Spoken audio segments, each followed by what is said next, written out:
Thank you for joining this National Summit as we collectively rethink our Students' Launchpad.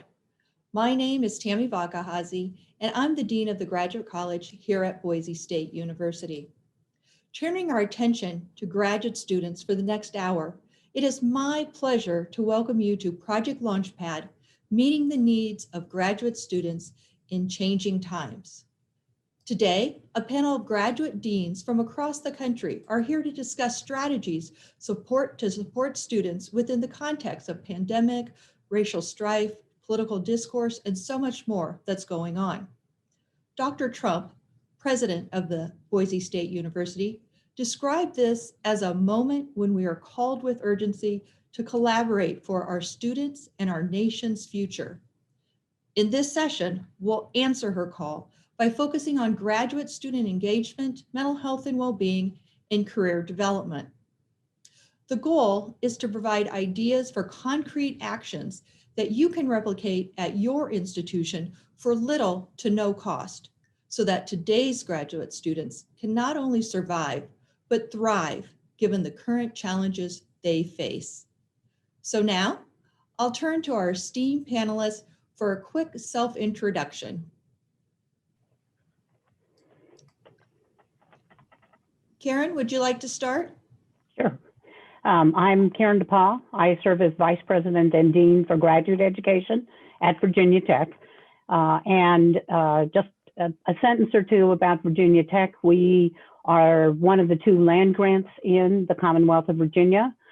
We are primarily located in Blacksburg, Virginia, but we have nearly 1,000 graduate students that are in the Northern Virginia area.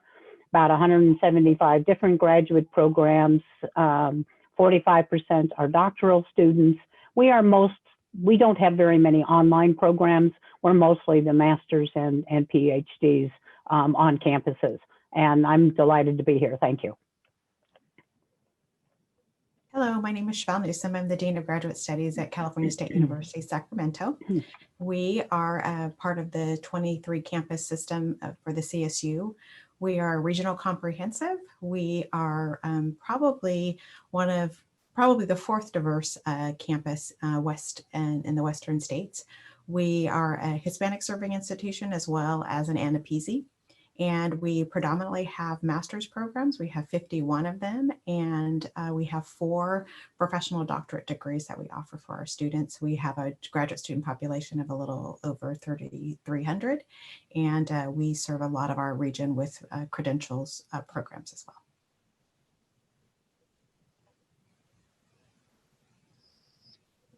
Good afternoon. My name is Jennifer Waldron, and I serve as the Associate Vice President for Research and Innovation and Dean of the Graduate College at the University of Northern Iowa.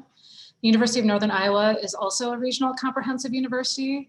We are primarily a master's granting, and approximately 1/3 of our students are engaged in distance cohort programs.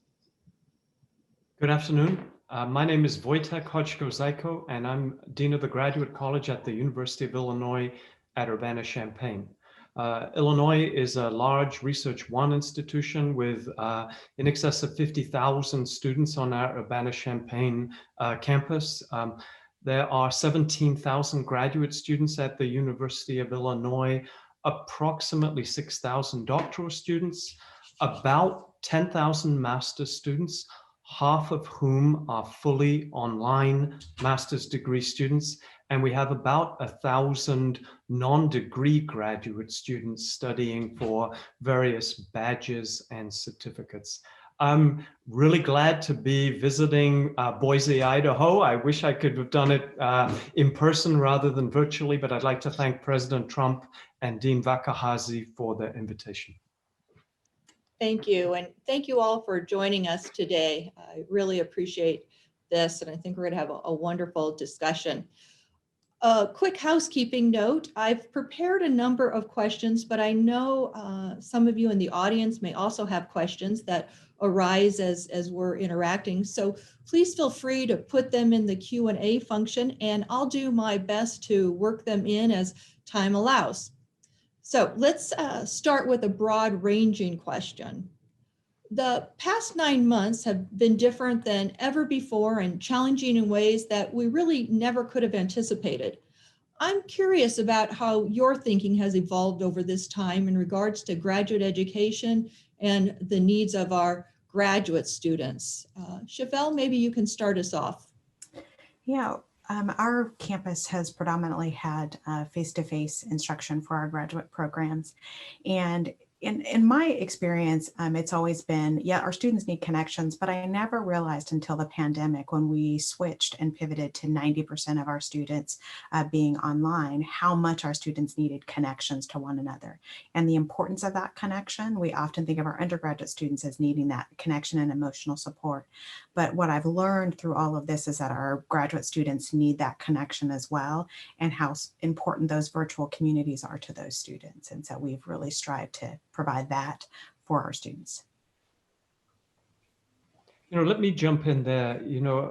For us, I think the pandemic has really enabled us to think carefully about the need for flexibility across all of graduate education. Now, particularly for doctoral students, in recent years, there have been a number of influential reports from the National Academies of Sciences, from the AAU, that have encouraged us to think about student-centered doctoral education. And that's hard to do in the traditional apprentice model that many of us kind of academically grew up in, where you follow your advisor and a lab does everything that the advisor ever did. Well, the pandemic has given us an opportunity to take a look at how things might change if you couldn't follow the tried and tested formula. And I think that, frankly, a lot of the change that has occurred has given us food for thought. Perhaps we don't have to do things in exactly this order. Do we really need to have prelims at a certain time in a certain way? And while I don't think the pandemic has been a panacea for doctoral education, I think it has given us a lot of opportunity to reflect on what it is that we've always done and how perhaps the world wouldn't fall apart if we did it a little bit differently. Yeah, I agree with you. It really has opened my eyes to how creative the graduate college staff can be, our faculty can be, and our students are. And it's also, for me, highlighted the differences between many of our programs, and that there are quite a different needs, even amongst our master students, depending on the type of program it is. And so I think that's been a good change. Others of you? I think that there's been two pretty major shifts in my thinking. One has to do with the pretty wide gap that had existed between our distance education programs and our face-to-face programs. And because of our need to offer more virtual classes, virtual teaching and learning, professional development, it's actually brought our distance education students into the fold of the university in much different ways than it did before. And at the same time, we've been able to draw on the expertise of those who have taught and conducted classes through our distance education program to implement the best practices. And so I think that shift, particularly as we think about the hybrid and high flex classes continuing after the pandemic, has been really, really valuable. I'll say the other piece is just returning to our basic needs of graduate students. And Chevelle touched on one of them, the relationships, the connection, the social support, but also needing to help our students feel autonomous, as well as having the competence to both kind of get through all these crises, as well as their programs. And let me just add a couple of additional comments. At Virginia Tech, we have been very student-centered. And so we know what community is and communication, and what the pandemic has done is reinforce how much we really need to build community and to communicate very, very clearly. So that was reinforced in my mind. A couple of other, thoughts are that, and we talked a little bit about, yes, we can change, And we have to change. And I've seen us change. And so one of the things that we're doing at Virginia Tech right now is exploring what it is that we have been doing in the past that we need to keep and what can be changed. And I think this is a time to examine some policies and procedures and examine what we are doing to make sure that we are really engaging with grad students and in graduate education. And that's the opportunity I think we should take. And just on a side note, I'm pretty sure that all of us and all of you listening do have final oral examinations that are done online. And what I have found is that our faculty are now in agreement that that is okay. And not only okay, but it can reach a lot of other faculty and families around the world. So it's changing that kind of tradition of the faculty and the students and broadening it. So I've been very pleased to have our faculty say, oh yes, that's not too bad after all. So. Yeah, just to piggyback on that, I think one of the other pieces we didn't talk about that has shifted on our campus is how we're seeing students at the completion of that experience. And so we have experimented with having virtual hooding ceremonies and other things so that to celebrate the students at the conclusion of their experience. And then on the flip side, on the incoming end, we've also looked at, Karen, you talked about policies. We've looked at policies and procedures in terms of what are our admissions criteria and what are we expecting of students coming in, because many of our students now, undergraduate students coming into programs, are going to have credit, no credit grades and other things like that. And so shifting our mindset about these strict rules and policies and procedures that we had has been, I think, one of the positive outcomes of the pandemic. Yeah, if we're jumping in on top of one another, let me add, we've had a long history of campus visit programs, particularly recruitment visits in the fall and in the spring to try to encourage first generation or maybe underrepresented students to consider the University of Illinois. And all of these went virtual, and we were able to welcome virtually many more students than were able to come to the campus. That actually saved us a substantial amount of money, but didn't appear to have any negative consequences with respect to recruitment for this year's class. But more importantly, we got a different group of people coming to the virtual visits than the ones who could take time out from their job or from their undergraduate experience to come to the campus. So there may be things that we're doing differently right now that actually we might be doing better than we were before.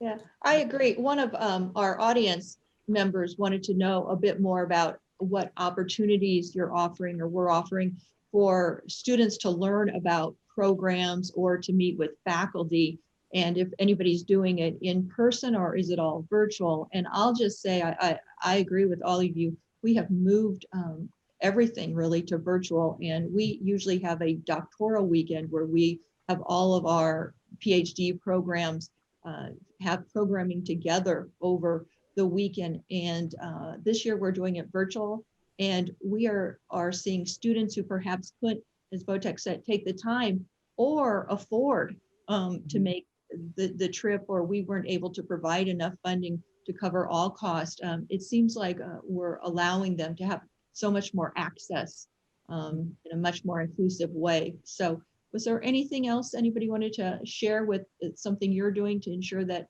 potential or future students have access to your faculty or can learn more about your programs? Yeah, let me add a couple of things. And one is virtual tours, and we all need to do that. And so that has created opportunities for not only for the staff to show the campus and talk about it, but to engage students and others in the conversation or in the tour. The other thing I want to share is related to, we offer, and it used to be in person, an HBCU MSI Research Summit, where we would bring faculty and undergrad or grad students onto campus to partner and to learn about each other's research. So it was recruitment, but it was also connecting the faculty, faculty with faculty and faculty with students.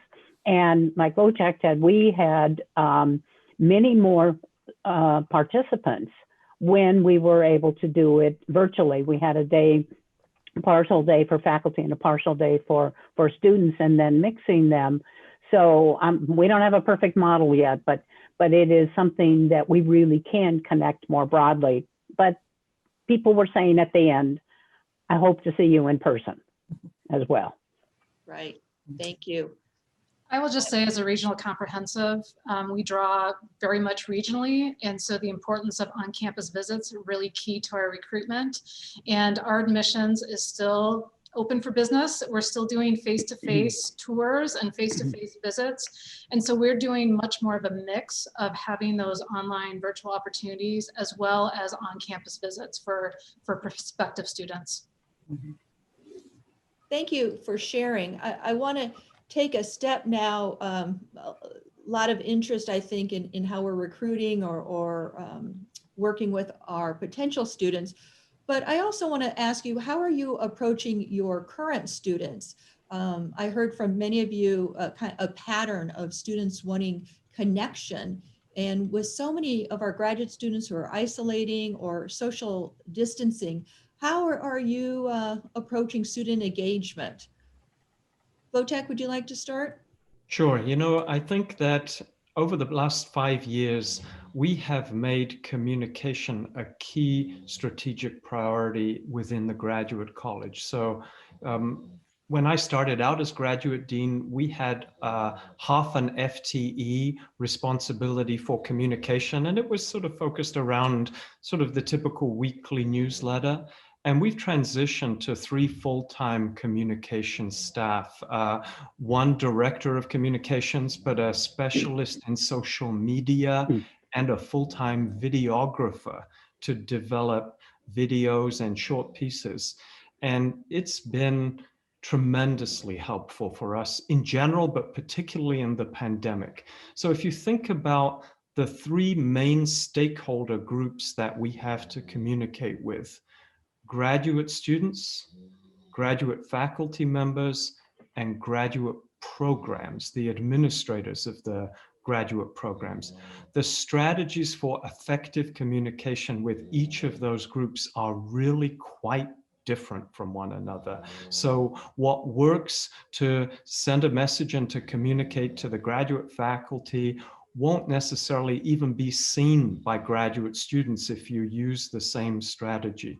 So we've used combinations of blogs, newsletters, social media, emails, communication templates, surveys, videos, and sometimes we repurpose and repackage the same essential message in different ways through different media channels, because we've learned that that's how we get the best uptake regarding our messages. We spend a lot of time analyzing our click-through rates for different items. And so over time, we've learned. And so each week we send out an email to every graduate student, but we also send the same messages through tweets, through blogs, through Instagrams, and Reddit has turned out to be sort of the bane and the benefit of communication. Certainly people don't hold don't hold back when it comes to criticizing you, but we have our people on Reddit correcting misinformation and providing information where we can. And so I think the pandemic has essentially forced us to think through how do we continue to engage and communicate with students who we cannot meet in person on a regular basis. But when you have 17,000 students, you can't meet with them in person on a regular basis and reach a critical mass of students anyhow. So this is something we need to be doing anyhow. And I think that the pandemic has enabled us to, in a sense, sharpen our tools and get better at doing what we probably needed to have been doing from the very beginning. Let me just add a couple of things, and that's very impressive. You have three communication specialists, but I think it's very important. The couple of things I want to mention is, and some of you may be aware that I've been using, Twitter, and so that's the primary tool that I use. The staff uses other media as well, but I developed what I call a themed Twitter, and for every day for a month, I wrote about uncertain times, and that was one of the themed approach. And so it was whatever I was thinking and wanted to share, and so it became a part of the expectation that the dean would be tweeting on uncertain times. And that then spread for others to read those. I had another one on thriving in graduate school. And it's a very simple thing, and it's a simple message, but I found that in that way I was able to reach people, and they knew that there was a kind of connection. I still do a lot of Zoom office hours and Zoom sessions, which I think we do open them up for grad students and others to just pop in or check in or spend the whole hour with me. And something that I tried that I didn't know whether would be successful, but for some of our incoming international students, I invited them to a Zoom meeting, which I learned about. Don't go over 500 or you have a whole different situation. So that was a lesson learned for me. But we had students all over the world that came for about an hour and a half. I had 256 questions to answer, which I did in writing back to them. But it was a way of making that connection. And now they're excited. Some of them are excited to come. So it was a test. I didn't know whether that was going to work. So a couple of thoughts from my end. Thank you. Yeah, I've used Twitter and Insta as well. And the thing that I found interesting for students in terms of engagement is our Graduate Student Advisory Council, they really wanted to connect with students. And so we organized these pizza dash nights and other things so that they could find ways to get together and communicate with each other. And then we also set up open Zoom office hours like you did, Karen, for students to be able to just pop in and ask any questions that they might have of us. One of the things that I found interesting is how we communicated at the start of the pandemic was very different once we got sort of kind of settled into our new normal that we were calling it. But what I'm finding now is, as here in California, we're in the purple, and so things are progressing upwards in terms of the effects on the pandemic on our community. And so I'm finding now that we're going back to those initial strategies of ways of communicating with students, being more directive in terms of, like you said, Karen, having themes and things like that. And so I'm finding our communication and how we're engaging with them is also changing depending upon where we are in terms of the pandemic as well. And so I think it's important that we assess where we are and the kinds and the types of information that our students need, as well as how we communicate with them. Yeah, thank you. Jennifer, I know at the University of Northern Iowa, you focused on organizing communities for graduate students. Can you tell us a little more about that? Yeah, so I think one of the things that we've been doing in the graduate college is trying to understand the gaps that exist, both in terms of the services, as well as services that were provided pre-pandemic, and how we can start to fill those gaps. And so for our Black, Indigenous, and students of color, as well as our LGBTQ students, they were no longer able to congregate in the Center for Multicultural Education or the Gender and Sexual Services office. And so they were really missing a place where they can meet each other across campus and be able to interact. And so we've been able to establish a multicultural affinity group as well as an LGBTQ affinity group. And they've been going relatively strong. Each time we meet, we have a couple more people who join. We're also extending invitations to our newly admitted students who will be starting in spring to kind of keep them going. And one of the things that we have found is that helping to build community has been really helpful, particularly for those students who may be underrepresented and have experiences that are different than maybe our white American students that exist. The other thing is that our academic calendars have shifted pretty dramatically. And so we have now we have an 8-week break that just started yesterday between fall semester and spring semester. And so we are really concerned about losing students in terms of their progress towards degree completion during 8 weeks. And so we have been able to create what we're calling a winter writing wonderland. And so again, we have had a great turnout from students. We're setting up workshops, writing workshops with faculty members, accountability groups, and then one-on-one writing support.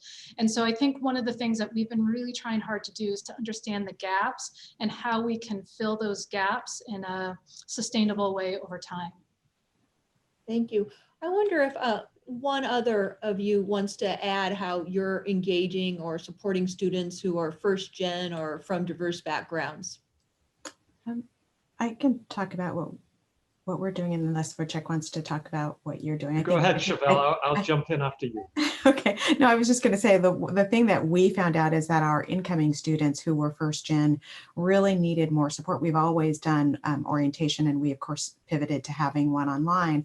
But what we found out is that our first gen students coming in really needed more than just that initial orientation. So we developed for them what we call University 200, which is a semester-long course of introducing them to the university with resources and information in places where they could pose questions and we could respond back to them. And we had small group meetings where they could pop in and ask questions, because they were first generation students and this was very different from them. And being many of them first generation students, but also Pell eligible students, there were resources and things that we could help to support them with as well. Let me just say that we have a grant from the Sloan Foundation to support currently 100 underrepresented minority doctoral students in STEM disciplines.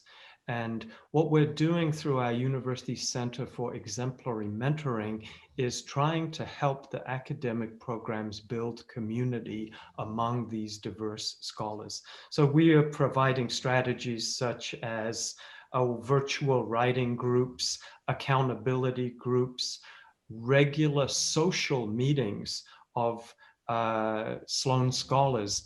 Even though they might not be in the same academic program, they have many of the same issues and challenges, and we're using more senior students as peer mentors for the incoming school and class. So I think for us, it's been about finding ways to ensure and preserve community, particularly among first generation and underrepresented students that might not have a tradition in their family of higher education and graduate college. Yeah. Okay, so let me add one more thing. And because one of the challenges that we faced was how to find the students and find out what their needs were, because we can't ask that on the application. So we developed an additional services survey, which goes to everyone who has been admitted. And that's where we can ask questions about, are you a single parent? You know, are you taking care of your family in another way? Are you know, LGBTQ, first generation? And so we are asking them for not who they are and their identities, but what are the needs that they have. And that has widened or broadened the number of connect lunches and connect sessions that we have. and has, revealed opportunities to connect with single moms with young children who right now are struggling trying to take care of a six-month-old or a 6-year-old and an elderly parent and do their work and go to school. And we knew they were out there, but we didn't know how to reach them. So if any of you have an interest, I'm happy to share the survey that we have prepared. So thanks. Thank you, Karen, and thanks all of you for sharing that. Just briefly, I know part of student engagement that we had talked about also has to do with taking care of the students currently through the semester and helping them with classes, but also thinking about what do they need as they come to graduation or after they've graduated. So I was wondering if anybody would want to share about what you've been doing differently to help prepare graduate students for their next professional step.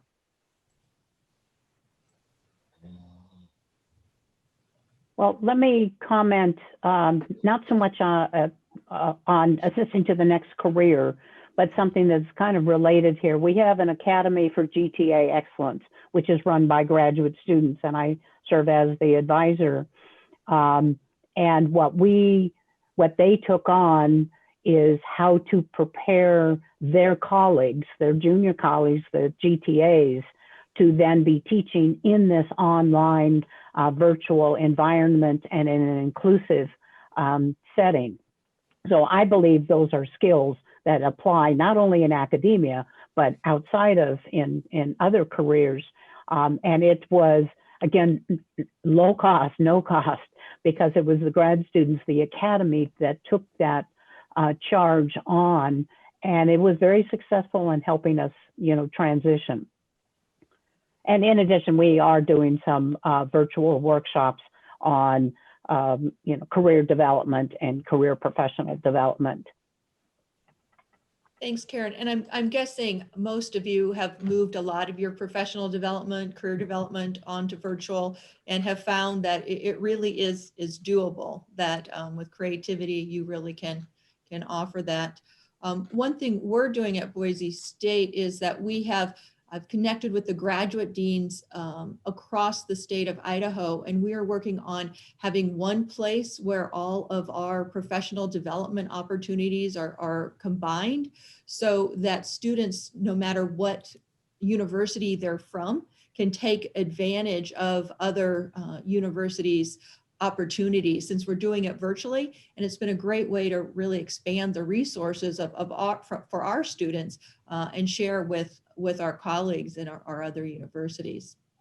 And there's one other thing I just want to add. We haven't yet launched it, but one of the things that we're working on is our human resources department is working on putting together a workshop specifically targeted toward graduate students, where they're going to talk about what they're learning now that they can transfer into transferable skills in terms of jobs. And so they're going to be talking to them about the things that they're doing now in courses that are transferable skills to the marketplace, depending upon which of their majors are. And so they're working on it now. They're looking and they're interviewing employers and putting together things for students this coming up this spring.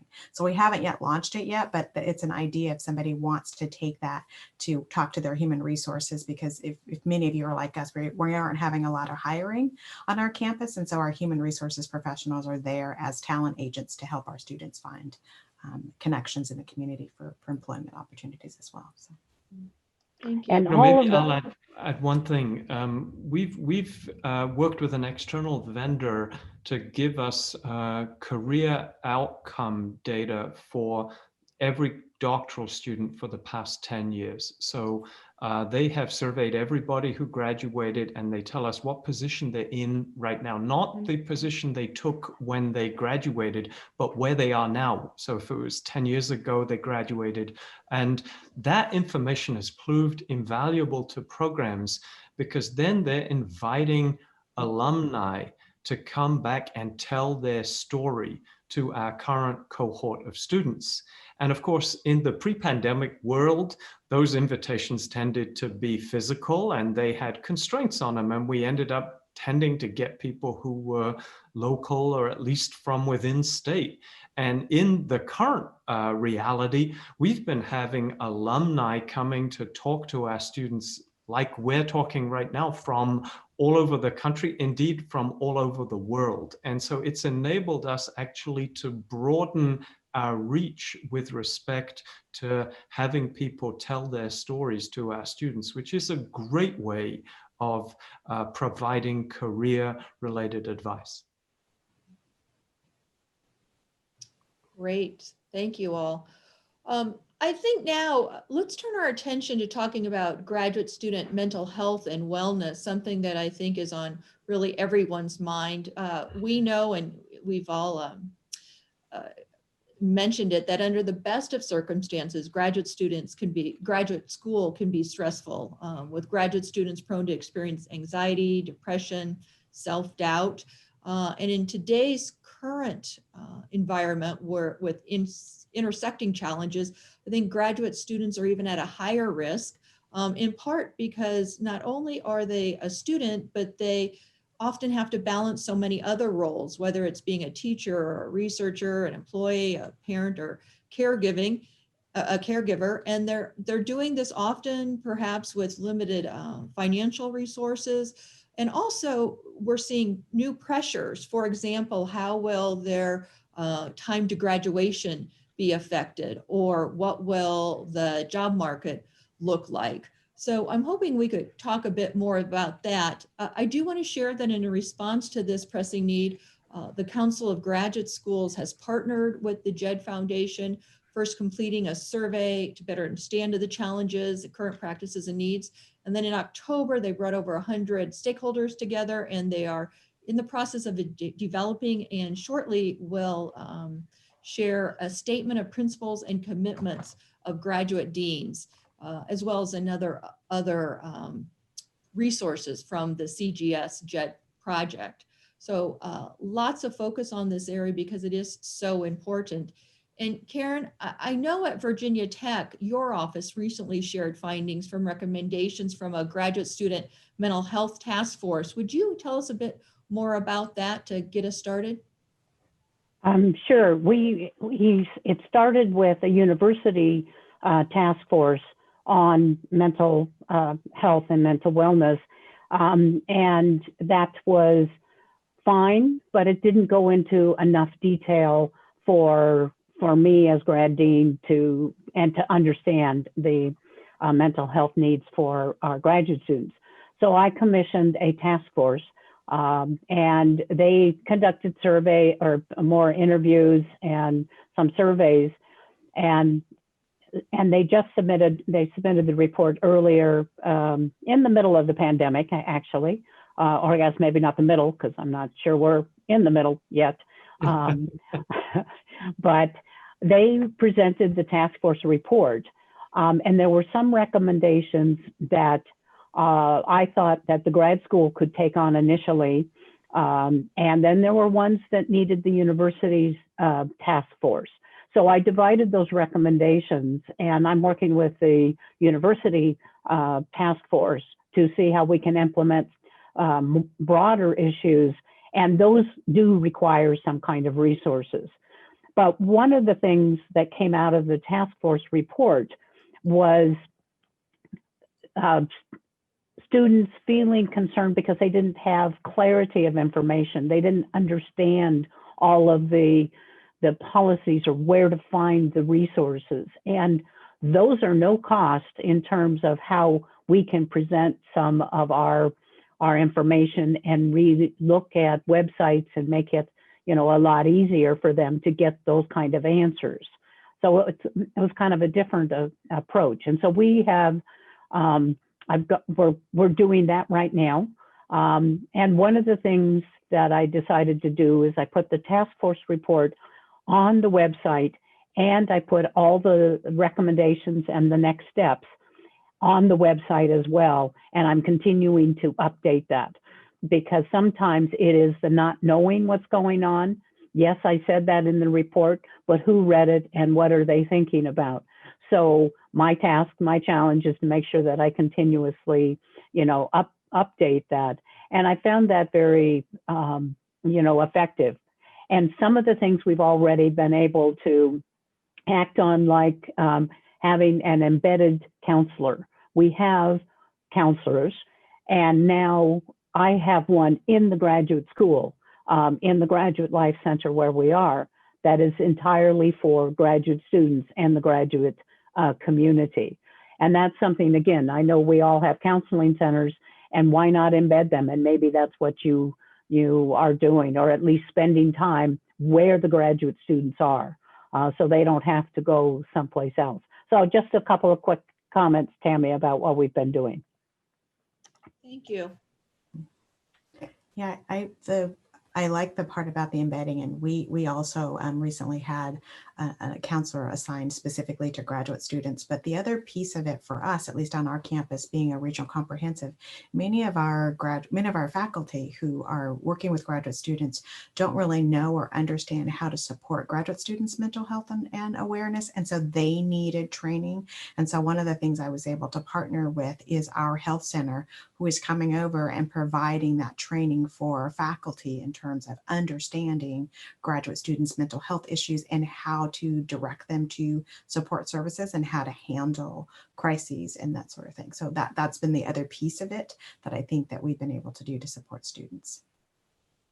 I agree with you, Chevelle. We know that faculty care about students and they want to make a difference and intervene, but they often don't know exactly how, and they certainly don't want to be therapists. But I think there are ways that we can engage our faculty to know what to look for, and even give them the language that they need and how to approach a student or ask. So that's been very valuable for our faculty. Yeah. You know, I would agree with both Karen and Chevelle that this is critically important, and providing mental health services for our students really requires a whole campus effort. It's not something that can be done by the graduate college or the dean of students office or the student health center.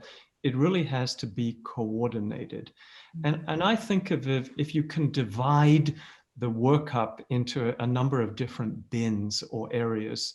One is crisis management. And clearly we need to have a mechanism for students who are in a mental health crisis, an acute crisis, to get help rapidly and professionally. And, you know, on our campus and probably most of our campuses, we have counseling centers, and we also have mental health units. Sorry, I have a buzzer going off. I can't, why don't I pass on to somebody else, and I'll try and see if I can stop the buzzer. Just a minute. Thank you, Wojtek. Well, this is actually a pretty good follow-up to what Wojtek was talking about. And so, you know, we're also taking the philosophy that it is a whole campus approach is needed, and that we need to look at it as a spectrum from, you know, crisis management to prevention. And we have very strong applied programs, particularly in our mental health areas. And so I'm really excited that we have been able to devote 7 full-time graduate assistants for spring semester to provide support for mental health on our campus. And so one, it assists in the professional development of our graduate students, as well as filling a need, urgent need on our campus for faculty, staff, and students. And so we have 2 co-faculty supervisors who have passion and expertise in mental health. And each of the GAs are going to be partnering with a academic support unit on campus. And so that can be our employee wellness services, it'll be our counseling center, our Center for Multicultural Education, our student government, and then be able to enhance the work that those units are doing, as well as being able to do other sorts of preventative workshops, particularly for our staff and faculty, where we don't have a lot of opportunities for engagement over time. It's also really exciting to be able to elevate the work of our graduate students on campus so that our community understands the importance of what they are doing and how they're able to serve. So sorry about that, everybody. One of my 9-year-old twins was cooking a sandwich upstairs and set fire to it. But the trials and tribulations of working from home, I guess. So anyhow, I was talking about, the immediate crisis services tend to be provided by the counseling center and the student health clinic. But we have a major role to play in graduate education in prevention and in communication. So we have spent a lot of time thinking about how do we communicate about work-life balance issues? How do we share stories about students who have similar stressors, students who are undergoing the same challenges, so that students don't feel isolated? And one of the things we're working on right now is having discussion groups where people who perhaps might be a single parent or belong to a particular category can simply join a drop-in Zoom group. And we see our role as trying to prevent the development of more acute crises. But I'm sure that on all of our campuses, we have to do all of this, right? So we have to do the triage and the acute critical services. We have to focus on prevention. We have to communicate not just to the students, but to the graduate faculty about what services and opportunities are available. And then I think most importantly, we've got to be flexible and forgiving. So we recently just decided to implement credit, no credit grading for this semester, not only for undergraduate students, but for graduate students as well. And, some people were saying, well, I can understand this for the undergraduate students, but for the graduate students, we really need to be maintaining high levels of standards. And my thinking on this was, we're in the middle of a pandemic, and I don't know what stress anybody is under on my staff, on the faculty, and among the students.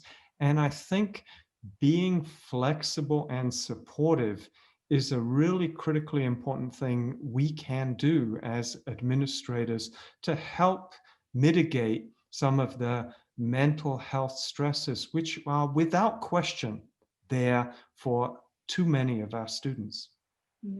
Thank you. I want to.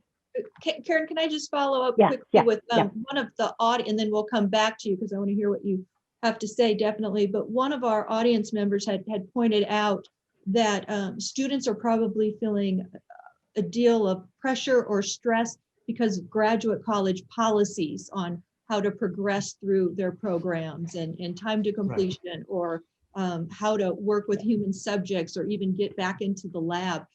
Would anybody like to just take that question on what have you done to help take some of that pressure off of students?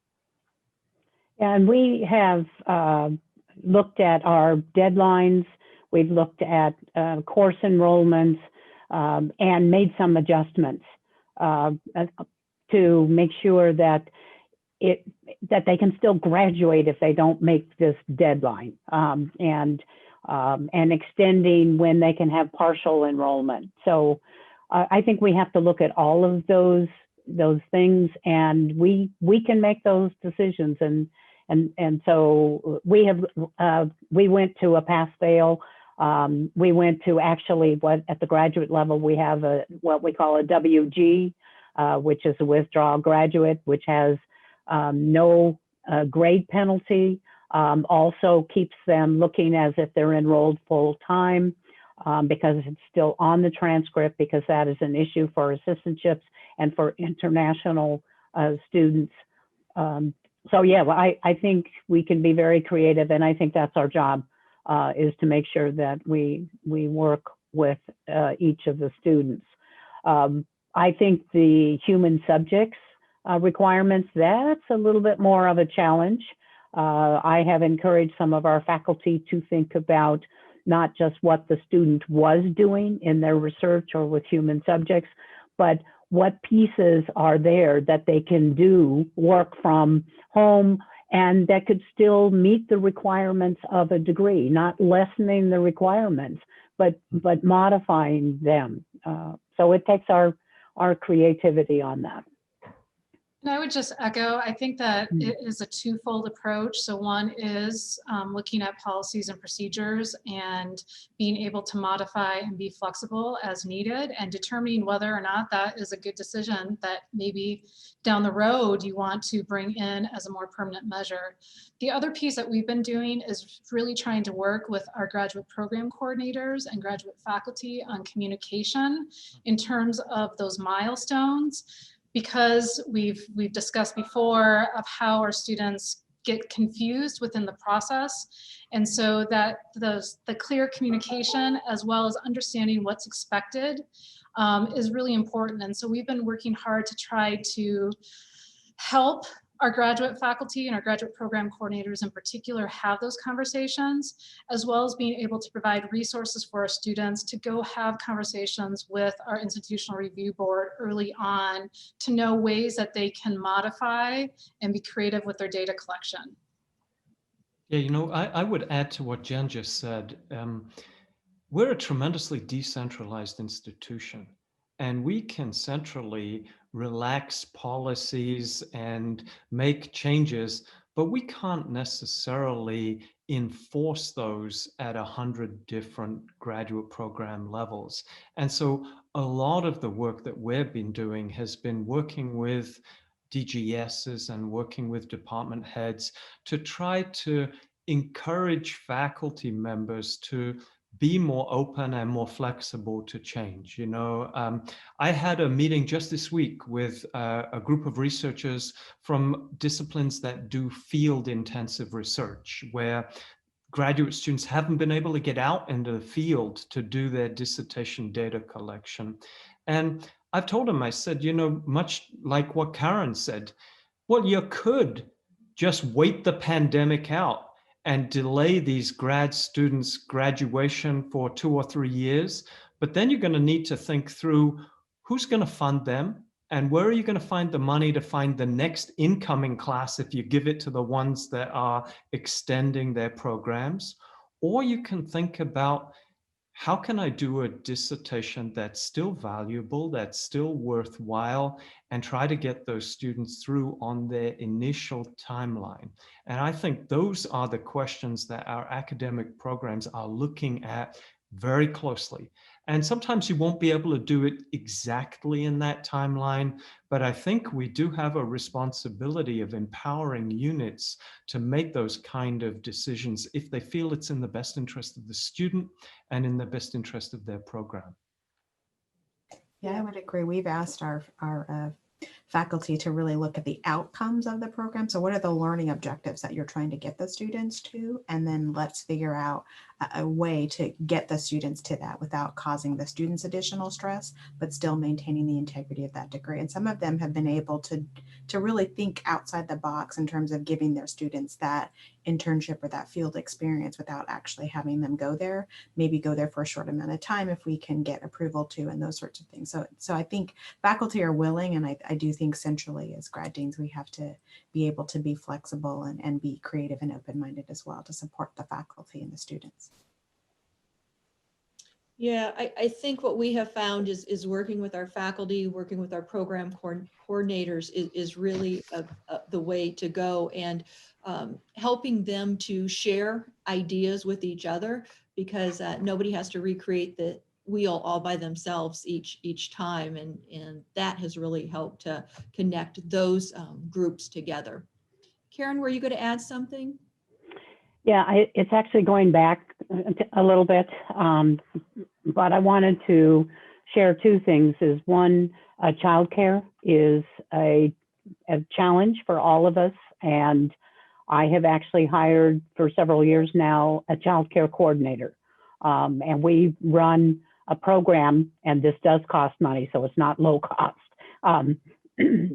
Little Hoagie's Hangout.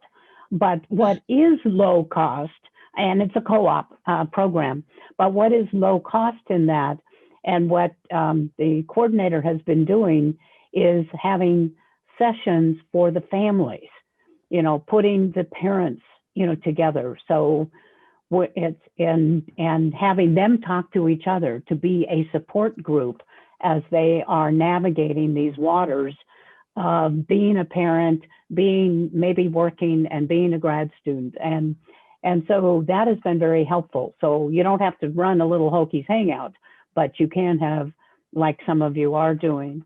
And the other thing that I wanted to mention is in terms of the mental health and the stressors and the challenges that we all feel, I think it's really important to say, yes, I get that. I have felt that. And so it's acknowledging that we are human as well. And that to me is important, because the students are saying, oh, I'm really glad you said that. I thought I was alone in all of this, and it's just grad students. It's like, no, we're all in this. And it's really important to say, yeah, there's some days where I just don't feel like I'm the best. And you know what? That's okay. And you're okay. And we can make it through that.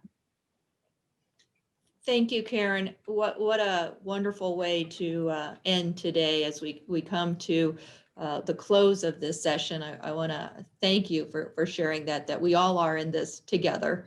And some days are going to be easier than others, but we'll get through it. So on that note, I just want to thank each and every one of you for joining me on this panel. It's been wonderful to hear about the outstanding things you're doing at your university, and I appreciate your willingness to share with me as well as our audience today. I also will say that I had a lot of questions about what all of you are doing, and requests for surveys and more information. So if panelists would be willing, on the Launchpad website, there is a place called the collection. So please feel free to put your surveys and other information on that website. And for those of you who wanted access to Karen's survey or other things that we talked about today, stay tuned, and we'll do our best to get that there for you. So with that, thank you again for everybody who joined us today. In the future, take good care, and I wish you all well. Thank you. Thank you. Thank you. Bye. Bye-bye.